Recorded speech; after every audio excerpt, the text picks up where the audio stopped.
Welcome to you friends. Step 4 Special.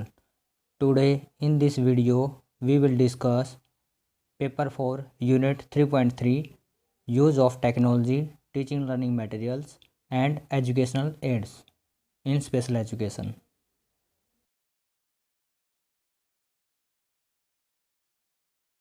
ये video आपके लिए किसी प्रकार से एजुकेशन में हेल्पफुल और सहयोगी रही हैं तो please like and subscribe and share with your friends. Thank you. Unit 3.3 Use of Technology, Teaching Learning Material and Educational Aids. आइए इसके बारे में जानते हैं कि क्या बताया गया इसमें। बच्चों में लर्निंग को बढ़ावा देने के लिए और शिक्षण अधिगम प्रक्रिया को प्रभावी बनाने के लिए क्लासरूम में एजुकेशनल टेक्नोलॉजी के प्रयोग पर जोर दिया जाता है। अब यहाँ पर बताया गया है कि जो बच्चों के लिए एजुकेशनल लेसन प्लान्स हैं उनको इफ़ेक्टिव और इजी बनाने के लिए जो एजुकेशनल टेक्नोलॉजी है उसको प्रयोग किया जाता है ताकि बच्चों का अच्छे से जो शैक्षिक गोल है उसको पूरा करवाया जा सके। आगे दिया गया है एजुकेशन टेक्नोलॉजी से तात्पर्य महंगे गैजेट से नहीं है बल्कि टीचिंग को इनोवेटिव और इफ़ेक्टिव बनाने के लिए हार्डवेयर व सॉफ्टवेयर के प्रयोग से है। अब यहाँ पर बताया गया है कि जो टीचिंग को इफ़ेक्टिव बनाने के लिए जो महंगे गैजेट्स हैं उनसे मतलब नहीं है कि हमें सिर्फ महंगे से महंगे टूल्स ही यूज़ करने हैं। यहाँ पर बताया गया है कि जो हार्डवेयर है और सॉफ्टवेयर है उसके कॉम्बिनेशन से कुछ ऐसी चीज़ें बनाई जाएँ जो बच्चों के लिए इंटरेस्टिंग हो और बच्चे उसको ईजिली लर्न कर सके। ये यहाँ पर बात कही गई है। आगे दिया गया है इसमें वर्तमान समय में इंफॉर्मेशन और कम्युनिकेशन टेक्नोलॉजी का प्रयोग करके शैक्षिक उपलब्धियों को बढ़ाने के साथ साथ एजुकेशनल बैरियर्स को भी कम किया जा सकता है। एजुकेशनल टेक्नोलॉजी अपने आप में एक विषय है जिसे हम कंप्यूटर स्टडी या फिर इंफॉर्मेशन एंड कम्युनिकेशन टेक्नोलॉजी कह सकते हैं। अब यहाँ पर बताया गया है जो कि हम पहले से ही एक एजुकेशन में सब्जेक्ट पढ़ रहे हैं कंप्यूटर एजुकेशन। अब यहाँ पर कंप्यूटर एजुकेशन से बात नहीं है, यहाँ पर इंफॉर्मेशन कम्युनिकेशन एंड टेक्नोलॉजी के बारे में हम बात कर रहे हैं जिससे हम बच्चों को उसके यूज़ और डेली लाइफ में इम्प्लीमेंट के बारे में बता सकते हैं।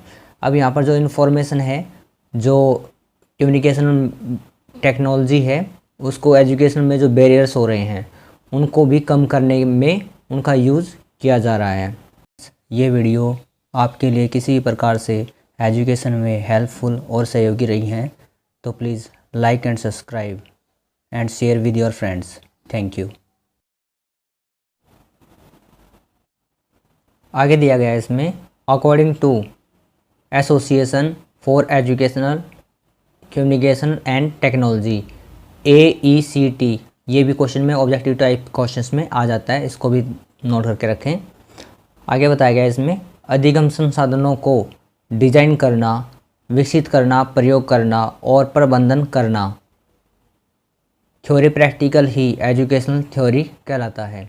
अब जो हम एक एजुकेशनल एड्स हैं, जो मटेरियल है उसको अच्छे से डिज़ाइन करते हैं, उसका विकसित करते हैं, मतलब बनाते हैं उसको, उसका प्रबंधन मतलब उसका रख रखाव करते हैं, ये सब के सब थ्योरी प्रैक्टिकल्स में शामिल हो जाते हैं। आगे दिया गया है इसमें वर्तमान समय में शिक्षण अधिगम प्रक्रिया में एजुकेशनल टेक्नोलॉजी का यूज़ बढ़ा है। ICT के अलावा multimedia, ICBI computer based instruction, CBT computer based trainings, web based training, online education, digital education, cyber learning, e-learning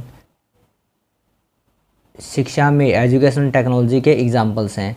अब ये यहाँ पर बताए गए हैं कि जो हम एजुकेशन में एजुकेशन टेक्नोलॉजी के रूप में यूज़ करते हैं उन सब के बारे में बताया गया है कि कुछ कंप्यूटर बेस्ड होती हैं, कुछ हम नेट के थ्रू भी यूज़ करते हैं, ऑनलाइन भी पढ़ते हैं, डिजिटल जो मटेरियल है वो भी पढ़ते हैं, ई बुक्स भी होती हैं हमारे पास, वो भी हम ऑनलाइन पढ़ते हैं, वो इसमें बताया गया है। क्लासरूम में शिक्षण के लिए computer, laptop, TV, tablet, smart board का प्रयोग क्लासरूम में बढ़ा है। ये सभी गैजेट्स एजुकेशनल टेक्नोलॉजी के तहत क्लासरूम में प्रयोग किए जाते हैं। अब यहाँ पर बताया कि जो क्लासरूम में शिक्षण के लिए यूज़ करने वाले जो टूल्स हैं वो सभी हैं computer, laptop, TV, tablet, smart board वगैरह जो हम यूज़ करते हैं वो सब के सब गैजेट्स हैं जो एजुकेशनल टेक्नोलॉजी के रूप में हम क्लास में यूज़ करते हैं। आगे बताया गया है इसमें एडवांटेज ऑफ एजुकेशन टेक्नोलॉजी। अब इसके एडवांटेज दिए गए हैं कि इसके बेनिफिट्स क्या क्या रहेंगे अगर शिक्षा के क्षेत्र में हम इसको अप्लाई करते हैं तो कहाँ तक बच्चों को एजुकेशन प्राप्त करने में सहायता मिल सकेगी, ये यहाँ पर बताया गया है। आइए जानते हैं इसके बारे में। समय के साथ साथ बच्चों की आवश्यकताओं व अधिगम विधियों में जो परिवर्तन आता है उसे प्रभावी ढंग से पूरा करने और शैक्षिक अधिगम प्रक्रिया में छात्रों की सहभागिता बढ़ाने के लिए एजुकेशन टेक्नोलॉजी का प्रयोग किया जाता है। शैक्षिक अधिगम प्रक्रिया में एजुकेशन टेक्नोलॉजी के प्रयोग के प्रमुख फ़ायदे इस प्रकार हैं। अब ये यहाँ पर बताया गया कि अगर हम जो एजुकेशन टेक्नोलॉजी है उसको शिक्षा के क्षेत्र में यूज़ करते हैं तो बच्चों की सहभागिता है, जो इंटरेस्ट है उसको बढ़ाया जा सकता है और एजुकेशन को और भी इंटरेस्टिंग बनाकर बच्चों को आराम से पढ़ाया जा सकता है, शिक्षा दी जा सकती है। ये इसका फ़ायदा बताया गया है। एजुकेशन टेक्नोलॉजी शिक्षण अधिगम प्रक्रिया में सभी बच्चों की सहभागिता सुनिश्चित करता है। सेकंड दिया गया है ईटी बच्चों को उनकी योग्यता व गति के अनुसार अधिगम को बढ़ाती है। अब यहाँ पर थर्ड पॉइंट दिया गया है ईटी के द्वारा शिक्षक क्लासरूम में एज ए गाइड कार्य करता है। अब यहाँ पर जो हम ईटी के बारे में बात करते हैं ये है एजुकेशनल टेक्नोलॉजी। यहाँ पर ईटी का मतलब ये है। 4 पॉइंट दिया गया है ईटी के द्वारा बच्चे अपनी लर्निंग पर खुद से कंट्रोल कर सकते हैं। 5th पॉइंट दिया गया है ज़्यादा ईटी ऑडिटरी और विजुअल दोनों पर आधारित होते हैं। इस वजह से विशेष बच्चे भी ईटी के द्वारा सीख सकते हैं। 6 पॉइंट दिया गया है ईटी चाइल्ड सेंटर्ड एजुकेशन पर फोकस है। अब यहाँ पर इनको समझते हैं कि ये मतलब है क्या क्या। अब यहाँ पर बताया गया था कि सभी बच्चों की शिक्षा सुनिश्चित करता है, ये कि सभी बच्चों के लिए बेनिफिशियल है। सेकंड दिया गया था यहाँ पर कि ये गति जो शिक्षा की गति है उसके अनुसार बच्चों को अधिगम करवाता है, कि बच्चों की जैसी एबिलिटी है, जो उसकी योग्यता है, जो उसकी नीड्स है उसके अकॉर्डिंग एजुकेशन देता है, ये यहाँ पर बताया गया है सेकंड में। थर्ड में दिया गया है यहाँ पर कि जो शिक्षक होता है उसका एज ए गाइड के रूप में काम हो जाता है, कि अगर हम डिस्प्ले पर कुछ भी पीपीटी या फिर कोई भी प्रेजेंटेशन स्टार्ट कर देते हैं, कोई भी वीडियो चला देते हैं, तो बच्चे सब उसमें देखने में एंगेज हो जाते हैं और जो टीचर होता है वो उनका ओवरऑल ऑब्जर्वेशन कर सकता है, उनका इवैल्यूएशन कर सकता है, उनके टेक्स्ट बुक वगैरह प्रिपेयर कर सकता है, कुछ भी एक्स्ट्रा एक्टिविटी टीचर इसमें कर सकता है।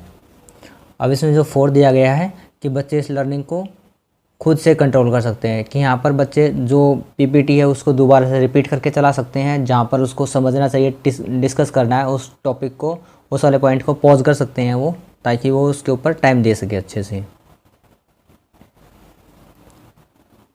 और जो एटी है उसकी वजह से जो विशेष बच्चे हैं, जो हीरिंग इम्पेयर्ड बच्चे हैं या फिर विजुअलाइज बच्चे हैं या फिर स्लो लर्नर्स बच्चे हैं, वो सब के सब ये सभी ऑडियो और वीडियो के थ्रू इजीली एजुकेशन प्राप्त कर सकते हैं, ये यहाँ पर बताया गया है। अभी यहाँ पर चाइल्ड सेंटर्ड पर फोकस करता है, यहाँ पर बच्चे की नीड को देखकर ही ईटी का डिज़ाइन किया जाता है, ये यहाँ पर बताया गया है। आइए जानते हैं टीएलएम्स क्या होते हैं। Teaching learning material. किसी भी शिक्षक के लिए टीचिंग लर्निंग मटेरियल है वो बहुत ही इम्पोर्टेंट होता है, उसके बगैर जो शिक्षण विधि है उसको प्रभावी ढंग से अप्लाई नहीं किया जा सकता। अब ये जो टीचिंग लर्निंग मटेरियल है वो कहाँ तक सार्थक है और किस प्रकार डिज़ाइन किया जाता है बच्चों की नीड के अकॉर्डिंग, आइए उन सब के बारे में हम जानेंगे यहाँ पर। शिक्षण के दौरान बच्चों को अतिरिक्त इनपुट देने के लिए टीएलएम सप्लीमेंट के रूप में प्रयोग किए जाते हैं। अब यहाँ पर बताया गया है कि जो बच्चों को एजुकेशन देने के लिए और उनको अधिक से अधिक जानकारी देने के लिए जो टीएलएम मटेरियल्स होते हैं उनका प्रयोग किया जाता है। सामान्य रूप से इनका कार्य बच्चे के कॉन्सेप्ट को क्लियर करना और उसे लंबे समय तक याद करने के लिए सेंसरी स्टिमुलेशन देना। अब यहाँ पर बताया गया कि अगर बच्चा अधिक देखेगा, अधिक सुनेगा, अगर विजुअलाइज कॉन्सेप्ट उसका ज़्यादा अच्छा होगा तो बच्चा उसको लंबे समय तक याद कर सकता है, ये यहाँ पर बताया गया है। शिक्षण अधिगम सामग्री कंटेंट के कॉन्सेप्ट के अकॉर्डिंग होना चाहिए। जो शिक्षण अधिगम सामग्री जो TLM है, वो जो कॉन्सेप्ट बताया जा रहा है, बच्चों को पढ़ाया जा रहा है, उससे रिलेटेड ही होना चाहिए, जिससे शिक्षण के दौरान कोई भटकाव न हो। अब बच्चे को हम पढ़ा कुछ रहे हैं और उसके ऊपर जो TLM कुछ और दिखा रहे हैं तो बात अलग अलग हो जाएगी, बच्चा उस चीज़ को समझ नहीं पाएगा, वो उससे भटक जाएगा, डिस्ट्रैक्ट हो जाएगा। TLM विशेष बच्चों की शिक्षा में अधिक महत्वपूर्ण होते हैं क्योंकि उनके प्रयोग से मल्टी सेंसरी इनपुट मिलता है। अब यहाँ पर बताया गया कि जो स्पेशल नीड्स वाले बच्चे हैं उनके लिए जो TLM है बहुत ही इम्पोर्टेंट होता है, क्योंकि ये मल्टी सेंसरी इनपुट होता है जिसमें बच्चे को एक से अधिक प्रोसेस से सिखाने का और सीखने का मौका मिलता है। हम जो कुछ सुनते हैं उसका 20% याद रखते हैं, जो देखते हैं उसका 30% याद रखते हैं, और जो देखते प्लस सुनते हैं उसका 50% याद रखते हैं, और जो कहते और करते हैं उसका 90% याद रखते हैं। ये यहाँ पर बताया गया कि I hear, I forget, I see, I remember, I do, I understand, कि अगर मैंने सुना और मैं भूल गया, मैंने देखा और मुझे याद रहा, मैंने किया और मैं समझ गया कि किस प्रकार से हुआ। ये यहाँ पर जो TLM है उसके 3 पॉइंट्स दिए गए हैं जो उसको फुलफ़िल करते हैं।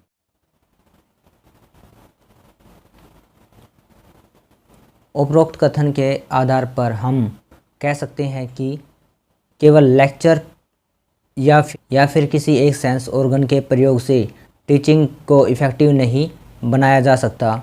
इसके लिए शिक्षक शिक्षण के दौरान TLM का प्रयोग करते हैं ताकि बच्चों को मल्टी सेंसरी स्टिमुलेशन मिले और वो टीचिंग लर्निंग प्रोसेस में एक्टिवली इन्वॉल्व हो। अब यहाँ पर बताया गया कि जो टीचिंग लर्निंग मटेरियल है वो क्यों यूज़ किया जाता है और उसका क्या बेनिफिट होता है, ये सब यहाँ पर बताया गया है कि बच्चे एक्टिवली इन्वॉल्व हों, इसलिए बच्चों को सेंसरी स्टिमुलेशन देने के लिए TLM का प्रयोग किया जाता है। अब आगे दिया गया TLM को 3 भागों में बांटा गया है। अब यहाँ पर TLM की कैटेगरी दी गई है जो कि है, आइए उसको जानते हैं हम। फर्स्ट दिया गया TLM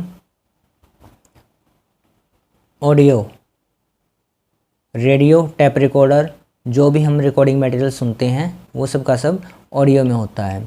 फिर आता है सेकंड पॉइंट आता है इसका विजुअल में जो भी हम देख पाते हैं आँखों से वो सब का सब विजुअल होता है।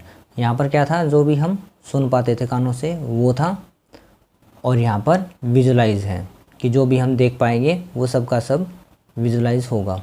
जैसे कि चार्ट पेपर होता है, मैप होता है, पर जो भी मटेरियल दिए गए हैं सब के सब विजुअलाइज कॉन्सेप्ट को फॉलो करते हैं। जैसे मॉडल ग्लोब्स, कार्टून वगैरह, स्लाइड शो, PPT वगैरह जो भी हम कुछ बनाते हैं, पेपेट्स होती हैं, जो भी कार्टून के थ्रू हम एक्टिविटी कराते हैं वो सब की सब विजुअलाइज होती हैं, बच्चे उसको देख कर सीखते हैं। फिर आता थर्ड ऑडियो प्लस वीडियो, जिसमें हम कंप्यूटर, लैपटॉप, टैबलेट, स्मार्टफोन और iPad और स्मार्ट बोर्ड वगैरह यूज़ करते हैं, वो सब के सब क्या होते हैं, ऑडियो प्लस वीडियो गैजेट्स होते हैं, जो कि TLM के थर्ड वाले पॉइंट के अंदर आते हैं, जो कि सबसे इफ़ेक्टिव माने जाते हैं।